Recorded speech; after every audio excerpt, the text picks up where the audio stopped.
Gracias sean dadas siempre al Señor.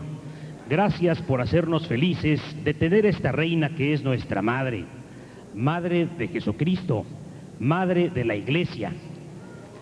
El Espíritu de Dios nos ha hecho el favor de traernos a uno de sus favoritos instrumentos, el Padre Francisco Verar, quien viene de Panamá a transmitirnos su testimonio y compartir con nosotros la fe y el amor. Recibamos pues con un muy fuerte aplauso al Señor Jesús, que hablará de su Santísima Madre a través del Padre Francisco Verar.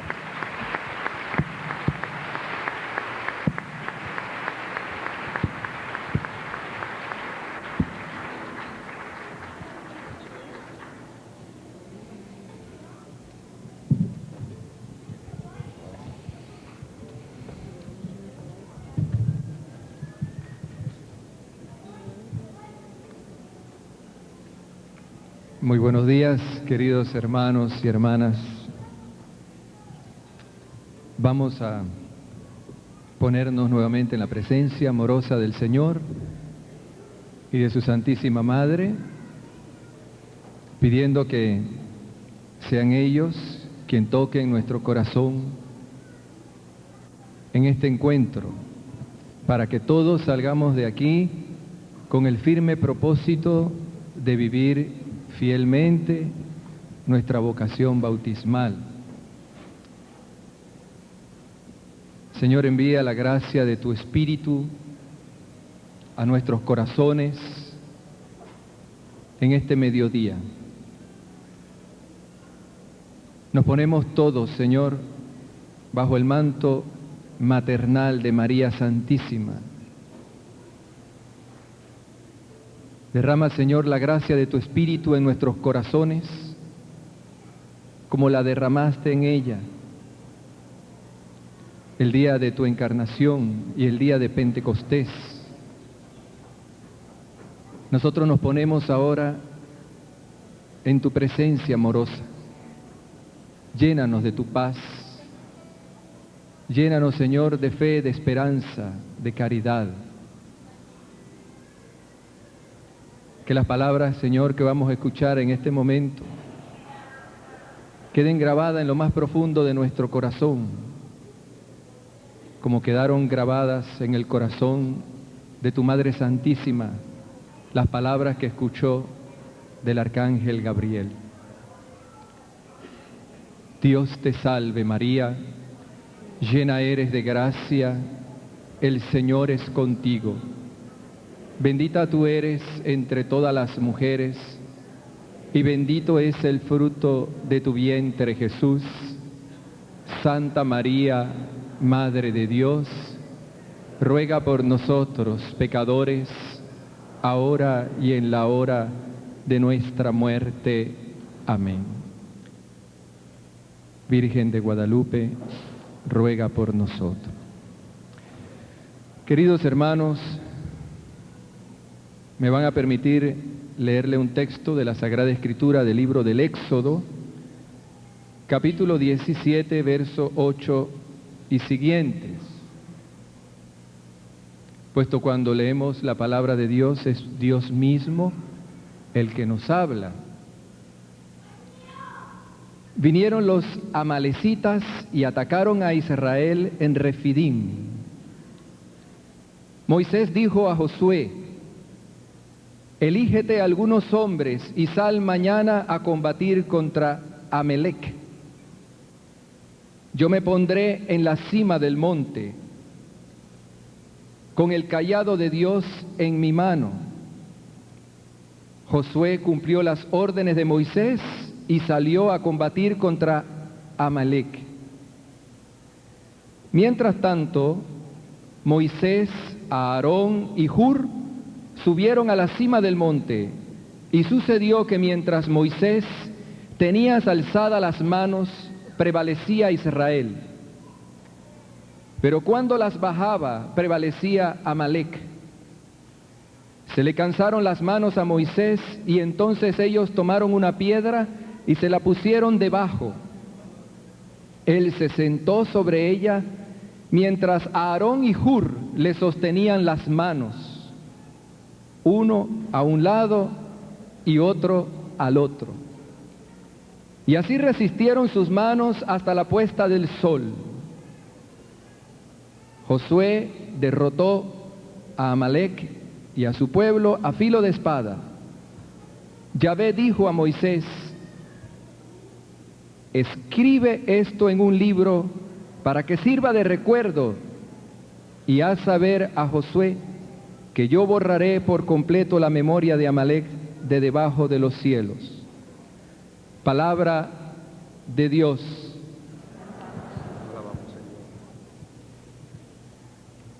Queridos hermanos, el libro de los Efesios, en el capítulo 6, como también muchos textos de la Sagrada Escritura, el Apocalipsis inclusive, y el mismo Evangelio, nos presenta la vida cristiana como una lucha. Nosotros estamos, desde que somos bautizados, consagrados, desde nuestra pertenencia a Dios, estamos en un combate, en una lucha. Y este combate es entre el reino de la luz y el reino de las tinieblas, entre el reino del amor y el reino del odio, entre el reino de Cristo y el reino del maligno. Nosotros, sin embargo, hemos sido ungidos, consagrados desde nuestro bautismo para pertenecer a este reino de luz, de amor, de paz. No podemos nosotros nunca como cristianos pasar por alto que somos parte de una lucha que se libra desde los orígenes. La lucha, como dice el libro del Génesis, entre el bien y el mal. Nosotros, si somos cristianos y seguimos a Jesucristo, pertenecemos al reino de la luz. Y tenemos siempre que utilizar las armas de la luz, las armas que utilizó Cristo, los apóstoles, y ha utilizado y utilizará siempre la Iglesia. Y esa arma poderosa que la Iglesia tiene, que es más poderosa que cualquier arma que el hombre perverso haya creado, es la oración. Y el texto que nosotros acabamos de escuchar del capítulo 17 del Éxodo nos presenta a nosotros, como muchos otros textos de la Sagrada Escritura, cuán importante, eficaz y poderosa es la oración. Israel se sintió atacado por un ejército más poderoso que él. Y no es la primera vez en la Escritura. En el Antiguo Testamento continuamente Israel es amenazado con ejércitos mucho más poderosos en pericia y en arma y en multitudes que Israel. Pero Dios le hacía sentir su presencia a Israel y cómo ellos podían ganar cualquier batalla por medio de los profetas. Y el mayor, el más grande de los profetas de Israel, después de Cristo, obviamente de la Santísima Virgen María, Moisés.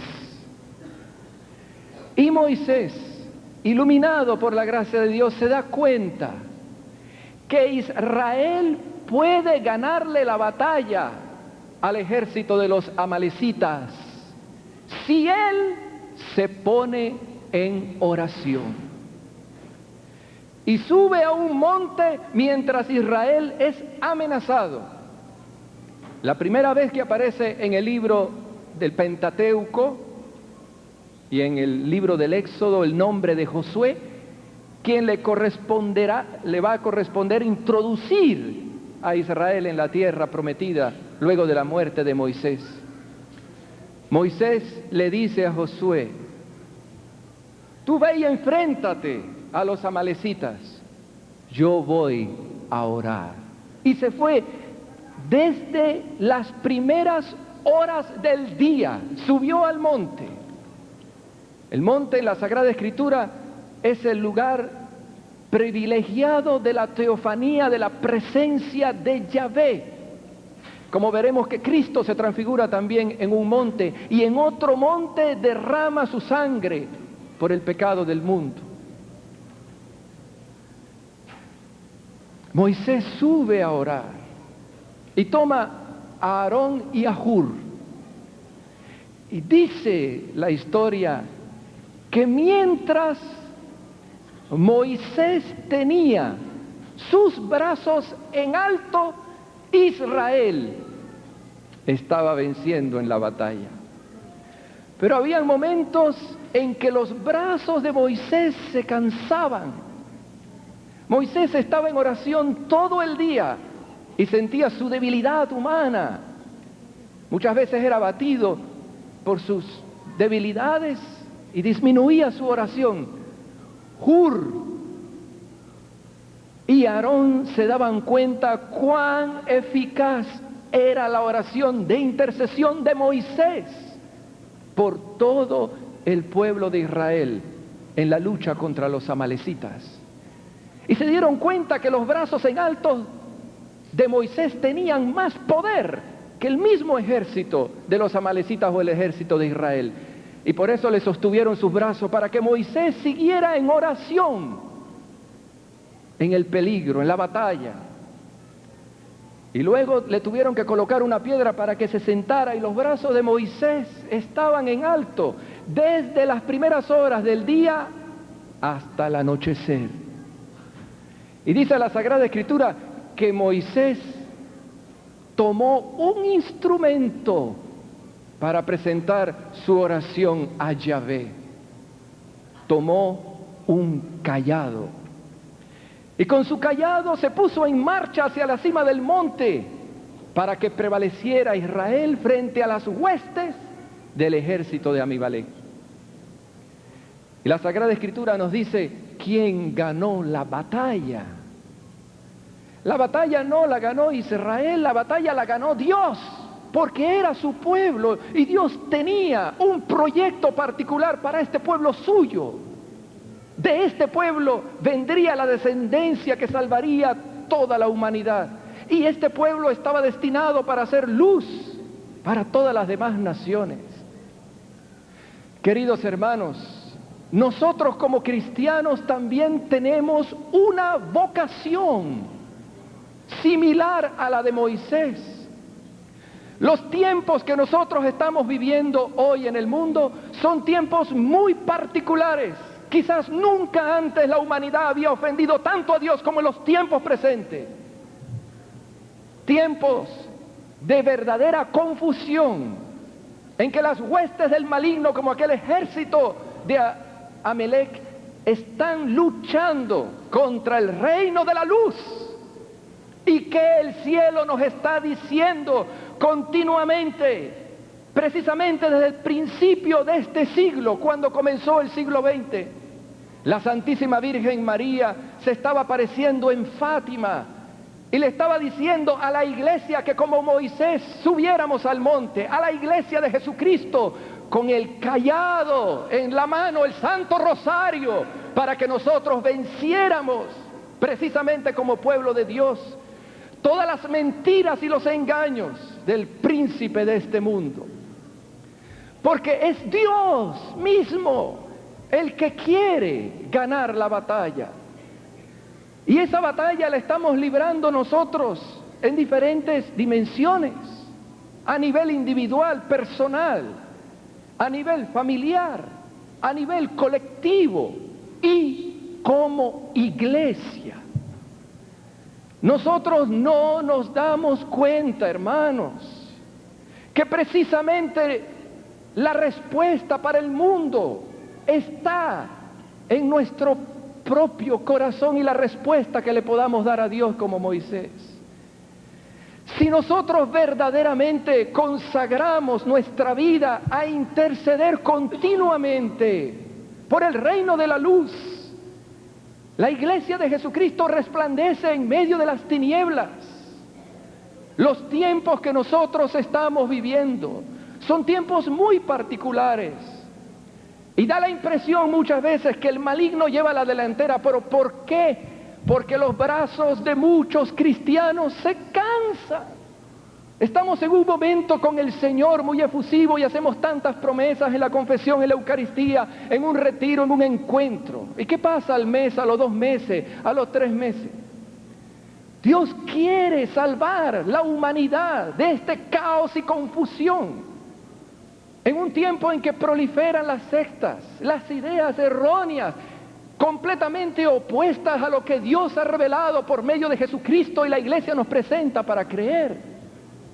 Y nosotros como creyentes tenemos la respuesta en la mano. El cielo nos las da, por una parte, y por otra, el magisterio de la iglesia. Cuando comenzó este siglo XX, siglo de prueba, la Santísima Virgen María se apareció en Fátima, en el año de 1917, un año antes de concluir la Primera Guerra Mundial. Y la Santísima Virgen María le habló de un mensaje que ella había recibido del cielo. No era un mensaje en nombre propio.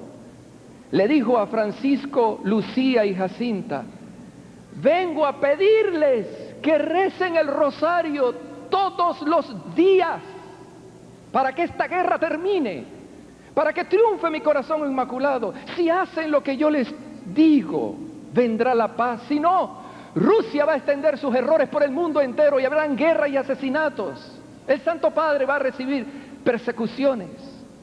Al final, dijo la Virgen, mi corazón inmaculado triunfará. Aquel momento quizás no se le dio mucho crédito a las palabras de los niños. Y aquellos niños entendieron el mensaje del cielo. Fueron humildes, sencillos. Comenzaron a rezar el rosario. Hacían penitencias, ayunos. La comida que sus papás le daban a ellos, se la daban a las bestias, a las ovejas. Se privaban de muchos gustos para interceder eficazmente por la paz. Queridos hermanos, vino la paz en 1918, pero a los pocos años estalló otra guerra. Y fue una guerra peor, cruenta, irracional, con la explosión de 2 bombas atómicas. Y Rusia expandió sus errores por el mundo. Pero el cielo había hablado al inicio del siglo. Algunos dicen, bueno, algunas apariciones la iglesia ciertamente no las ha reconocido, pero Fátima está reconocido. El Santo Padre, como peregrino, fue a Fátima en 2 ocasiones y pidió a todos los obispos del mundo que consagraran sus diócesis y a los párrocos, sus parroquias, al corazón inmaculado de María. Y la segunda vez que lo hizo, atendiendo la petición de la Virgen, después de su atentado en el Vaticano, vimos a los 2 años siguientes cómo comenzó a desmoronarse en el mundo entero el bloque del comunismo. La fuerza de la consagración al corazón inmaculado de María, pero la fuerza también del vicario de Cristo. El Papa cuenta que cuando fue precisamente agredido con el proyectil en la plaza del Vaticano, fue precisamente el 13 de mayo de 1981, fiesta de la Virgen de Fátima.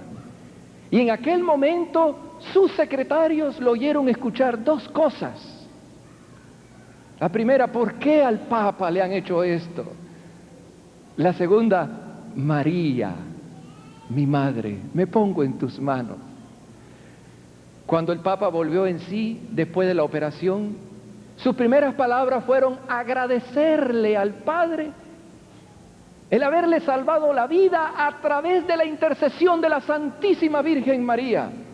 Yo estaba en el Vaticano 10 años después de ese atentado y el Papa decía, gracias a la intercesión de María he podido responder a la Iglesia como sumo pontífice en estos 10 años. Y lo sigue diciendo hasta ahora. El Papa, como peregrino, fue a Fátima y donó al santuario de Fátima, precisamente en la corona que lleva la Virgen María de Fátima, la bala que le había perforado su costado. Y la faja manchada de sangre la mandó al santuario de Czestochowa en Polonia. El Papa cree en la intercesión poderosa de la Santísima Virgen María. Y el Papa sabe que el cielo nos ha dado a nosotros el medio precisamente para nosotros vencer ante el reino de las tinieblas y ante tanto pecado que hay en el mundo de hoy. Queridos hermanos, la Santísima Virgen, cuando se apareció en Fátima, no se apareció porque ella no tenía qué hacer en el cielo. La Virgen se apareció dándole un mensaje al mundo clave, una respuesta ante los peligros que iban a venir. La Virgen le dijo a los pastorcitos de Fátima que iban a venir muchas formas de ofensas a Dios y vendrían muchas modas que ofenderían a Dios.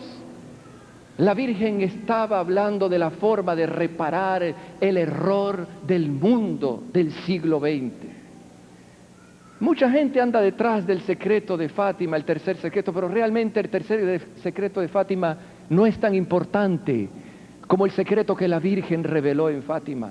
Y el secreto que la Virgen reveló en Fátima es: el mundo puede cambiar si ustedes toman en serio su vida cristiana y comienzan a darle a la oración el lugar que le corresponde en su vida. ¡Qué tragedia, hermanos!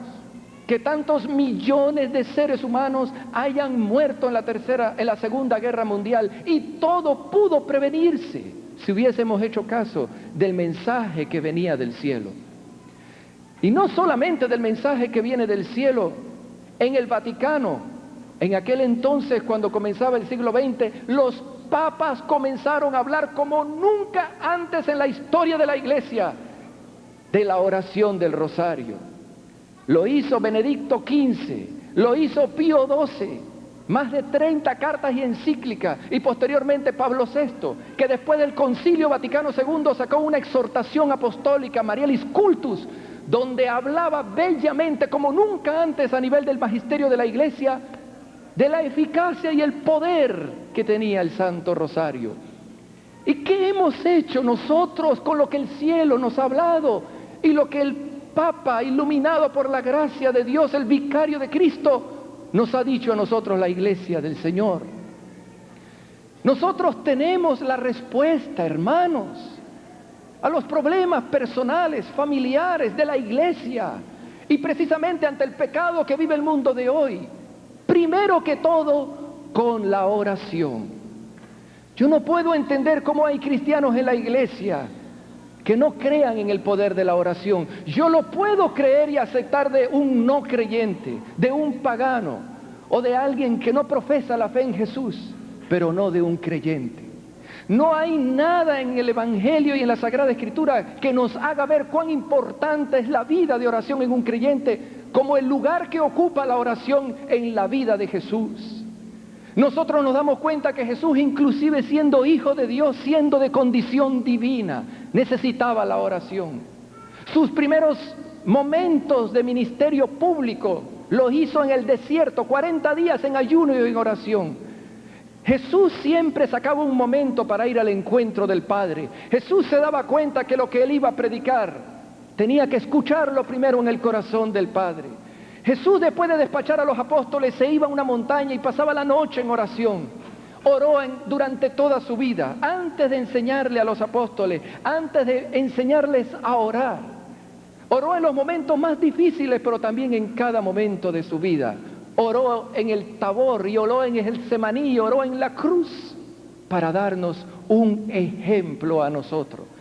Y la Iglesia nos ha dicho que el Santo Rosario es un medio eficaz y sencillo al alcance de todo para nosotros vivir la vida orante de Cristo. Y el cielo, la Iglesia, la tradición de los santos no puede estar equivocada. Tenemos que tener la valentía en este tiempo y darnos cuenta que el Santo Rosario es una oración poderosa. Y no importa inclusive la situación de pecado en la que nosotros hayamos caído o cuánto nos hayamos alejado a Dios, precisamente a través de la oración podemos reconciliarnos con Él y comenzar una nueva vida. Ciertamente, queridos hermanos, que en el mundo hay muchas armas actualmente, y armas que si de estallar todas, la vida en el planeta Tierra quizás dejaría de existir. Pero más poderosa que todas esas armas es el Santo Rosario. Yo escuché el testimonio de un sacerdote, el padre Hubert Schaefer, que contaba su experiencia cuando cayó la bomba atómica en Hiroshima. Ustedes saben que para poner fin, según algunos, a la Segunda Guerra Mundial, los americanos dejaron caer 2 bombas atómicas en Japón, en Hiroshima y Nagasaki. La primera, 80.000 muertos, la segunda, 60.000.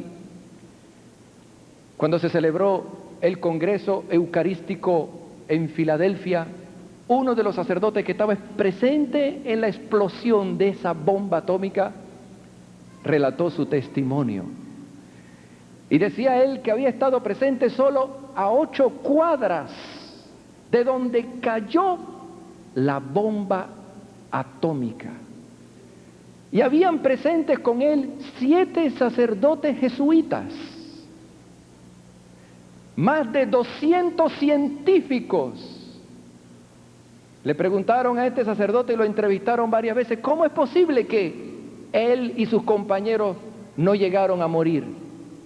¿Y cómo es posible que la casa y el convento donde ellos vivían no fue destruida? La iglesia que estaba al lado de la casa completamente arrasada. No quedó una vida humana en más de 1,5 kilómetros del centro de la explosión de la bomba. Muchos científicos viajaron hasta el lugar y examinaron la casa a ver por qué razón estos sacerdotes.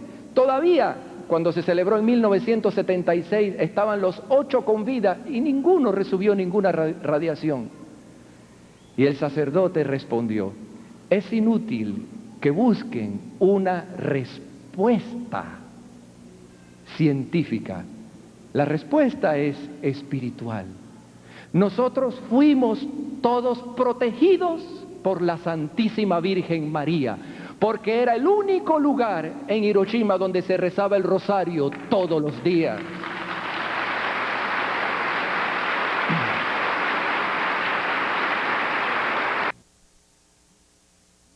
Más poderosa.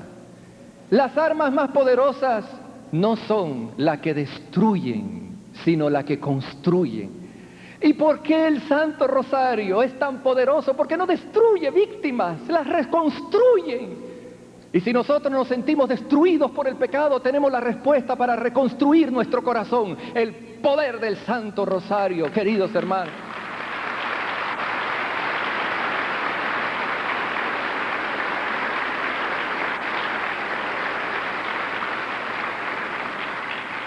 Algunas personas preguntan, hace poco me dijeron, pero padre, ¿cómo es posible que en Medjugorje no destruyeron la iglesia?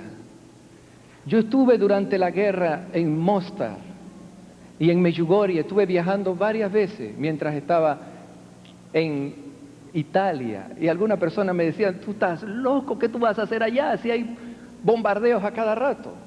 Nosotros estábamos orando en Medjugorje y oíamos continuamente el bombardeo en Mostar a partir de las 5 o 6 de la tarde todos los días, y golpe de ametralladora por todos lados.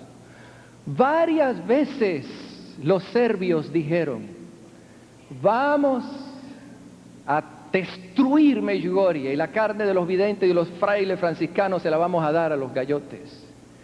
Para ellos era el blanco perfecto. Y trataron varias veces de destruir Medjugorje. Mandaron en una ocasión un avión con un comandante para que lo destruyeran, y la gente abajo veía el avión que venía con las bombas.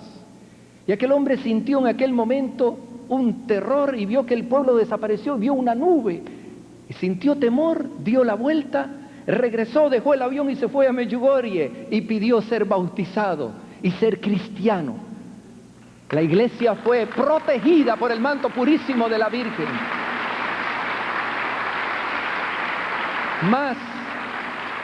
Más de 700 iglesias destruidas en Bosnia, conventos, una guerra verdaderamente terrible, peor que la Segunda Guerra Mundial, porque ni los hospitales, queridos hermanos, los respetaron, ni las iglesias, ni las escuelas.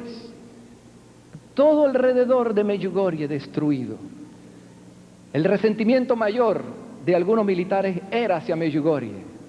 Y en una ocasión fue un avión y soltó 2 bombas para acabar con esto. Y cayeron las bombas y ninguna de las 2 explotó.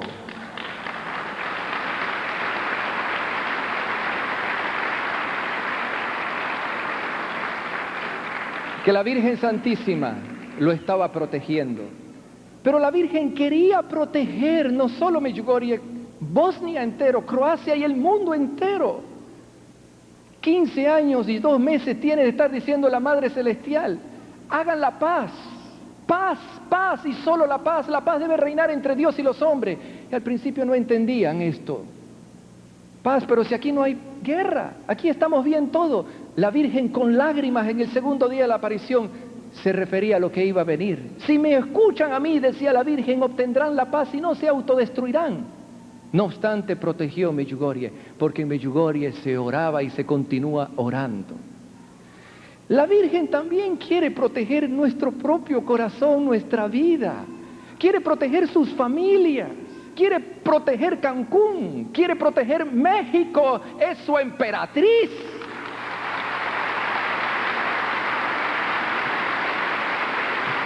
¡Viva la reina del Tepeyac!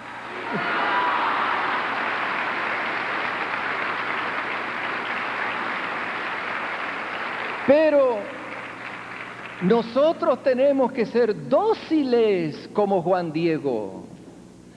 La Santísima Virgen le dijo a Juan Diego: sube al Tepeyac, corta las rosas que están allí, tráemelas. Y la Virgen las tocó y le prohibió que se le enseñara a cualquiera, solo al obispo, Fray Juan de Zumárraga.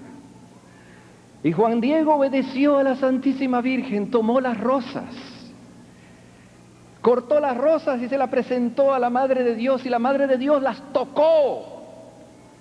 Y esas rosas fueron santificadas por las manos purísimas de la Santísima Virgen María, rosas que ella guarda también en su manto. Esas rosas, queridos hermanos, son signos del rosario. ¿Cuántas veces no se va a la Basílica de la Santísima Virgen María en el DF y los peregrinos llevan muchas rosas a la Madre de Dios, y gloria a Dios por esas rosas? Pero la primera rosa es el rosario. Miren, ¿saben? La palabra rosario significa ramo, ramillete, buqué de rosas. En un jardín la rosa más bella, o la flor más bella, perdón, es la rosa. No hay una flor más bella que la Virgen quiere recibir de nosotros y el paraíso que el Santo Rosario. Seamos obedientes con nuestra Madre, tomemos el Santo Rosario y, como ha dicho la Virgen, que el rosario esté siempre en sus manos como signo a Satanás que ustedes me pertenecen. Me viene a la memoria un episodio que a mí me ocurrió la primera vez que vine a México hace como 10 años. Yo quería celebrar la Eucaristía en la Basílica de Guadalupe, siempre había sido mi ilusión, pero qué difícil allí celebrar la Eucaristía con tantos sacerdotes que quisieran. Pero la gracia de Dios permitió que el día que yo llegué, mientras llegué a la Basílica y estaba allí, que hacía 5 minutos, había un obispo que iba a celebrar la Eucaristía, y yo le dije: Excelencia, y me dice: usted es el sacerdote que viene a celebrar conmigo. Y yo le digo: sí, yo soy. Bueno, vístase rápido, vístase, que vamos a comenzar la misa. No me dejó tiempo de explicarle de dónde venía ni de nada. celebré la Eucaristía. Yo me sentía muy feliz de estar delante del ayate de Juan Diego, pintado por la gracia de Dios. Y después que celebré la Eucaristía, me dice otro grupo de peregrinos, la basílica ya estaba cerrada, me dice: Padre, ¿usted quisiera celebrar la misa de nuevo por nosotros? Yo le digo: con mucho gusto, pero yo no mando aquí en la basílica. Hable con el rector. Y el rector dice: bueno, padre, si usted la quiere celebrar, celébrela. Y fui, salí de nuevo y celebré la misa, yo solito en la basílica con un grupo como de 10, 15 personas. Y entonces le di gracias a la Virgen por el don de poder estar allí, una gracia tan especial para mí, lo que significaba estar celebrando precisamente en el Tepeyac. Pero cuando yo llego allí, con un grupito que iba de Panamá, me dicen algunas personas: padre, ¿y usted no le va a llevar la flor a la Virgen? Y yo le digo: pero yo le llevo la flor es mi corazón y mi vida. Yo me ofrezco. Y dice: no, pero aquí todo el que viene tiene que llevarle flores a la Virgen. Yo vi que todos los que iban conmigo compraron las flores. Yo no compré ninguna, yo me sentí mal y yo decía: ciertamente todo el mundo trae flores menos yo, pero yo le traigo mi corazón. Ay, hermano, yo llego sin ninguna flor. Ellos me la dan y me dicen: póngala ahí en el altar, y la puse. Pero al día siguiente, después que yo celebré la Eucaristía, una señora se comprometió conmigo para llevarme y enseñarme muchas cosas. Bueno, subí, porque el día anterior no pude haberlo hecho, subí al Tepeyac.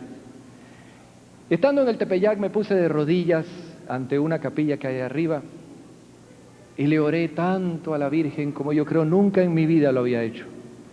Y le dije tantas cosas bellas a la Santísima Virgen, le puse mi vocación, mi sacerdocio y tantas otras cosas.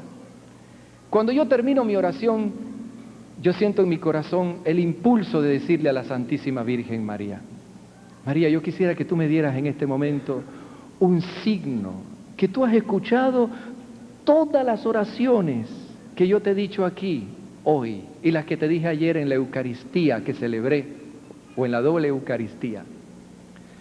Hermano, yo salgo de esta capilla, conmigo venía una señora joven que me estaba mostrando todo.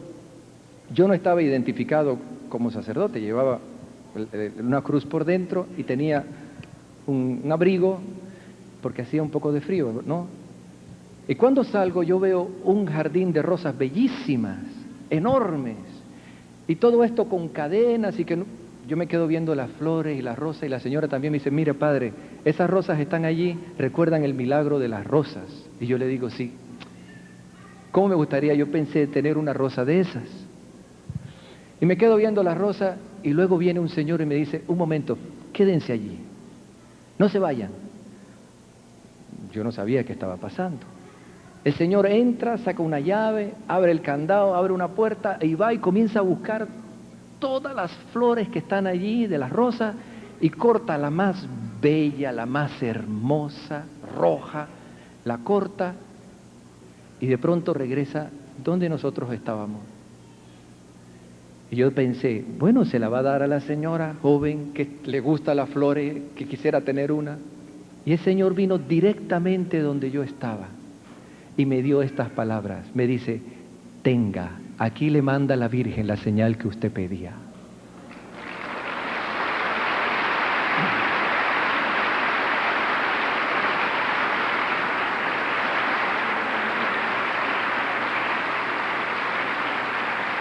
Supongo que los aplausos no son para mí, sino para la Virgen, entonces que sean más fuertes.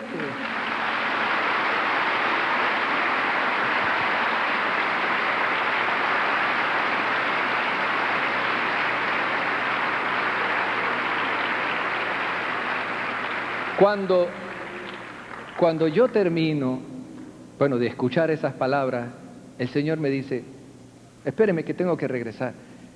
La señora me dice: padre, ¿cómo es posible que usted viene de Panamá, está aquí un día y este señor viene y le da una rosa de esa? ¿Usted sabe cuántos mexicanos quisieran tener una? Y ninguno la tiene, y usted viene y se la da y no me la dio a mí. Yo estaba llorando en ese momento y conmovido en mi interior. El Señor al rato regresó y me dice: ¿usted sabe quién soy yo? Y yo le digo: no, yo no, la primera vez que vengo a México, no sé quién es. Y yo le dije a él: ¿usted sabe quién soy yo? Dice: no, No tengo idea. Yo le digo, bueno, yo soy un sacerdote que viene de Panamá y está aquí por un breve tiempo y quería conocer el santuario. Dice, y yo le pregunto, ¿y quién es usted? Y me dice, bueno, yo soy el que cuida todo este santuario. Y me enseñó un carnet y me decía, yo me llamo fulano de tal, trabajo aquí más de 30 años. Y yo le digo, ¿y por qué usted me dio esa rosa? Me dice, no, porque yo estaba aquí cuidando y de pronto sentí en mi corazón algo que me decía, ahora va a salir de allí un sacerdote, entrégale la rosa en mi nombre.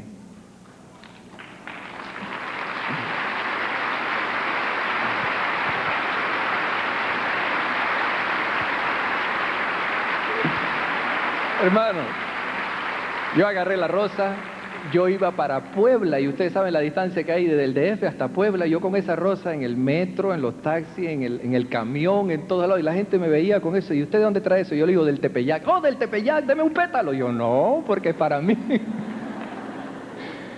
Me la llevé a Panamá, todavía la tengo en mi cuarto. La rosa que me regaló la Virgen. Y saben, yo me ordené sacerdote el 12 de diciembre. Miren.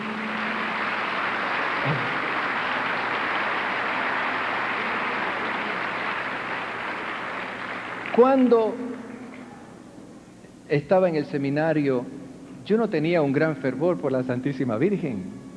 Siempre tuve un afecto especial, pero yo decía, no, la Virgen hay que quererla mucho más. Y yo veía que tantas personas la querían y la oraban, pero yo decía, pero ¿por qué tanto a la Virgen? ¿Por qué no a Jesús si podemos ir directamente a Cristo? Luego comencé a estudiar un poco la Biblia y recuerdo un testimonio que mi mamá siempre me decía desde que yo estaba pequeño. La Virgen, decía mi mamá, gracias a ella, tú naciste. Y yo había oído esto desde pequeño, pero cuando estaba como en cuarto año del seminario, fui donde ella y le digo, véame, cuéntame bien qué fue lo que pasó. Cuando estaba precisamente en esa búsqueda y en ese deseo de acercarme un poco más a ella. Y miren, cuando uno descubre a la Virgen y siente a la Virgen, uno se da cuenta que la Virgen está mucho más cerca de uno de lo que uno se imagina. Y puede decir como el cura de Ars, la Virgen es mi mayor afecto, decía él. Yo la conocía y la amaba aún antes de que yo tuviera uso de razón. Mi mamá me decía, mira, lo que pasó fue lo siguiente. Yo me casé con tu papá. Yo antes de casarme, yo quería tener niños. Yo había deseado siempre tener niños, hijos. Pero nosotros no podíamos tener hijos. Teníamos 12 años de estar casados, de estar intentándolo de muchas formas, y yo no podía quedar encinta. Entonces, cuando salía del trabajo, fui a un santuario, en Panamá es el santuario nacional del Corazón Inmaculado de la Santísima Virgen. Y ella el tiempo que tenía para comer, lo dedicaba a la oración. Y comenzó a rezar el rosario en este santuario, de rodillas delante de la Virgen. Dice mi mamá que ella veía a la Virgen María ahí sentada en un trono con el niño Jesús en sus piernas y le decía, Virgencita, así como tú fuiste madre y tuviste un hijo que era verdaderamente tuyo, no lo adoptaste, yo también quisiera tener un hijo mío, porque mi mamá estaba pensando inclusive en adoptar. Y me dice ella que le estuvo pidiendo a la Virgen durante una semana de rodillas en este santuario con el rosario en mano y comenzó a rezar el rosario todos los días. Y después de 12 años, hermano, de mi mamá no poder quedar encinta, a los 9 meses de haberle pedido a la Virgen, nací yo.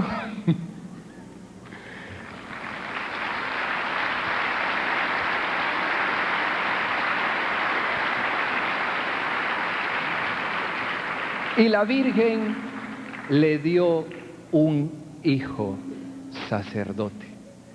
Me cuenta mi madre que, claro,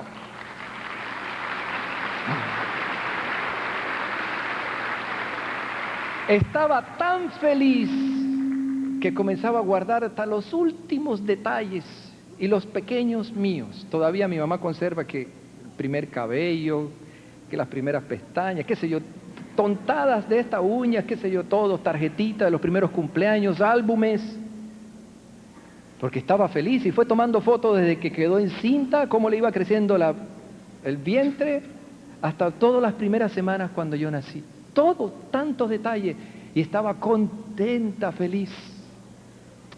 Y luego, cuando pasó más o menos 1 año y medio, que ya me tenía, y oigan, yo nací cuando mi mamá tenía 40 años. Cosa que algunos médicos dicen, no, a esta edad no, que cuídese, que mire que el otro mejor no lo intente, o si queda encinta, le aconsejan a veces el aborto. Y mi mamá le decía a la Virgen, te doy gracias por este bebé, lo amo, lo quiero. Dice, pero ¿cómo me gustaría tener otro? Entonces ya saben el secreto, ¿no? Y a los 9 meses nació mi hermano, y él también es sacerdote. Entonces,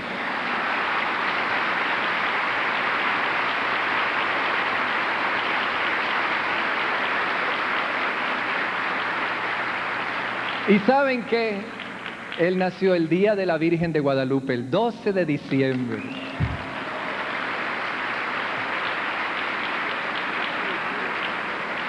Y los dos queremos mucho a la Virgen. Ahora, él nació ya cuando mi mamá tenía 42. Yo le digo, ¿por qué no pediste antes? ¿O no pediste más? Hubiésemos sido más sacerdotes. Bueno, nos quedamos 2 varones, 2 sacerdotes y 2 sacerdotes consagrados a Jesús y al corazón inmaculado de María Santísima.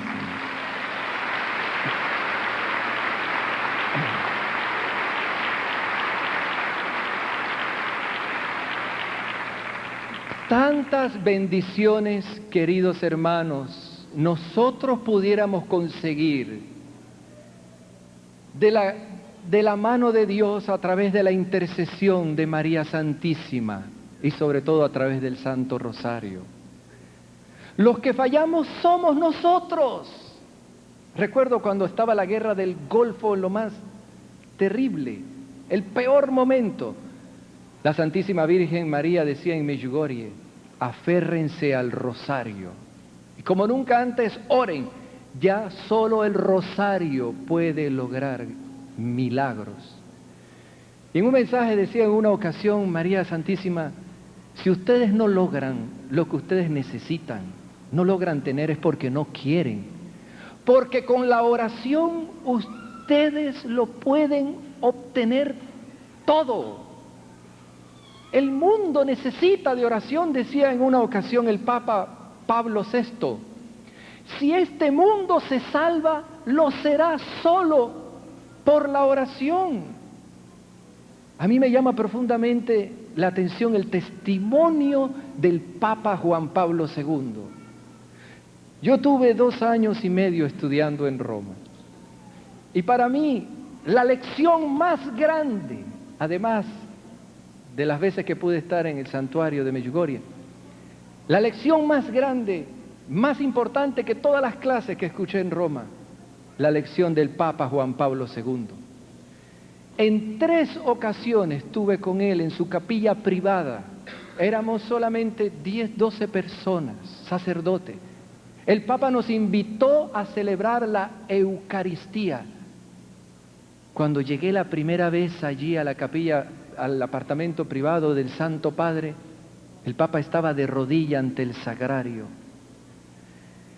Nos dijo el secretario, esperen un momento, y el Santo Padre orando, y pasaron como 20 minutos y nada, y no se levantaba, con los ojos cerrados, sumergido en la presencia de Jesús en la Eucaristía. Cuando terminó la oración, el Papa nos saludó cortésmente a todos y comenzó a celebrar la misa. A mí me correspondió leer el Evangelio. Y celebré al lado del Papa, con su propio cáliz, al lado de él. Cuando llega el momento de la homilía, el Santo Padre se puso sentado nuevamente, cerró sus ojos y se puso en oración. Terminó la Eucaristía y el secretario del Santo Padre nos dijo, permanezcan aquí sentados. Y el Santo Padre se puso de rodillas a orar y pasaron como media hora. Nos dijeron, esperen allá afuera un momento. Y el Santo Padre se quedó solo, casi como unos 15 o 20 minutos más orando. Cuando salió, nos fue a saludar a cada uno, a conversar con nosotros, y a cada uno nos regalaba un rosario. Y nos decía, y a mí personalmente, recuerdo las palabras del Papa: reza por mí. Yo aquí rezo por la Iglesia. El Papa, como Moisés, tiene los brazos en alto para que triunfe el reino de la luz. Al año y medio regresé y el mismo cuadro, el Papa de rodilla delante de Jesús Eucaristía, terminó su oración y terminó la misa, nos saludó, me volvió a entregar un rosario, me hizo la señal en la cruz. Queridos hermanos, el vicario de Cristo es un ejemplo vivo para la Iglesia. El Papa reza el rosario todos los días. Y en su primera locución en Roma, la primera locución de Juan Pablo II, les revela un secreto: el rosario, mi oración predilecta, ténganlo siempre en mano. Cuando vino a Estados Unidos en su último viaje, le dijo a los católicos de Estados Unidos: les doy a ustedes, les dejo un encargo, recen el rosario en familia y que el rosario vuelva a ser la plegaria habitual de la familia doméstica. Yo sé que en México hay problemas, hermano, también en mi país y en el mundo. Pero los problemas los comenzamos a resolver con la oración. Cuando yo comienzo a orar, mi vida se transforma, y si mi vida se transforma la vida de mi familia. Y si mi familia se transforman los que viven con ellos. Y así, como en una cadena, poco a poco, nuestros pueblos comienzan a cambiar. Vamos a hacer una oración en este momento y vamos a pedirle al Señor y a su Madre Santísima, María de Guadalupe, la que aplasta la cabeza de la serpiente, que nos dé a todos nosotros en este día, en este 24 de agosto, el don de la oración con el corazón. Que como Juan Diego nosotros cortemos las rosas del rosario, tengamos estas 50 rosas cada día en nuestras manos como signo de nuestra pertenencia y de nuestra identidad católica. Que con el rosario en mano nosotros derrotemos al dragón infernal, al príncipe de las tinieblas. Oh Dios Padre de amor y de misericordia, por la intercesión del vientre purísimo de María Santísima de Guadalupe, te pedimos hoy, aquí en Cancún, que nos des la gracia a todos nosotros de interceder continuamente por la Iglesia de tu Hijo Jesucristo, su esposa. Señor, queremos consagrarte nuevamente hoy nuestras vidas y ofrecerte nuestro corazón, nuestra voluntad, nuestras personas como víctimas en expiación por la paz, por la reconciliación de los hombres, para que reine el amor y la justicia, la paz en México, en Cancún, en el mundo entero. Danos, Señor, el don de la oración infusa. Recibe las plegarias y las necesidades de las madres aquí presentes, de los padres, de los jóvenes, que con la bandera del amor y de la paz construyamos la civilización del amor. Amén.